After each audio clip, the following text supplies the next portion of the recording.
اعوذ بالله من الشیطان الرجیم بسم الله الرحمن الرحیم ګرانو کتونکو زه مجاهد الرحمن ستاسو په خدمت کې حاضر یم موږ سره د عوامي نیشنل پارټۍ امیدوار پی کې 70 سلیمان شاه صاحب موږ سره موجود دی هغې سره به د پارټۍ حوالې سره او د الیکشن حوالې سره خبرې اترې کوو موږ سره اوسئ السلام علیکم یو جهان مننه د ټایم راکولو سلام وروره ستاسو راتګ یو جهان مننه کوم خوشحاله درمنه عوامي نیشنل پارټۍ چې کم پوزیشن و دې ټایم کې ډېر زیات ښکته روان و هغه एकदम په بره باندې شولو دا څه وجې کېدي عوامي نیشنل پارټۍ خو مخکې چې کم پوزیشن و هغه دهشتګردۍ په وجه باندې چې و چې په هغه باندې به دمکې حتی چې د ولي باغ دورشل ته خودکش ورسېدل نو هغې په وجه باندې عوامي نیشنل پارټۍ پوزیشن کمزوری و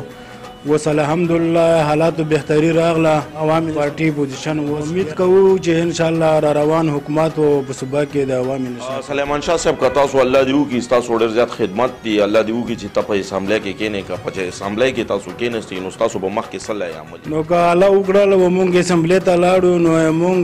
د قبایلو چې کومې زم اضلاع دي هغه خو ډېرې پسمانده دي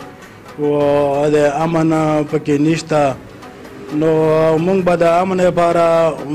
ښه قدم اوچتوو انشاءالله بل چې مونږ کوم د تیرا آی ډي پیز دي په هغه اوس هم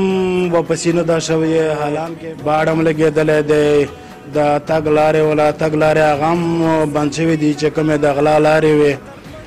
نو هغه اوس هم واپسې نه کېږي و چې کومه واپسې شوی ده په هغې کې چې کومه سروې شوې وه د مونږ د علاقې د خلکو دا سروې چې کم پیمنټ و هغه تر اوسه پورې ورته نه دي شوي نو ټولو نه اول به زه د خپل د علاقې چې په هغه کې زما پیدایش هم شوی دی نو ټولو نه اول اقدام زه د خپلې تیرا متاثرینو لپاره الیکشن هلې ځلې روانې دي مختلف ځایونو کې خلک ولاړ دي الیکشن دپاره ووټونه غواړي مختلف خلک چې دي کورونو پسې ګرځي کور په کور ګرځي صرف په الیکشنو دورانو کې ګرځي چې کله منتخب شي بیا هغه خلکو نمبر یې هم بندي دې باره کې تاسو نو دغه خو چې کوم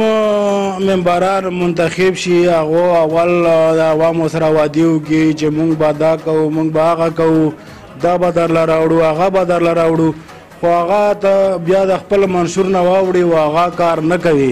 نو دا خو به زه ووایم چې ممبر خو به هر څه کوي خو زه چې کومه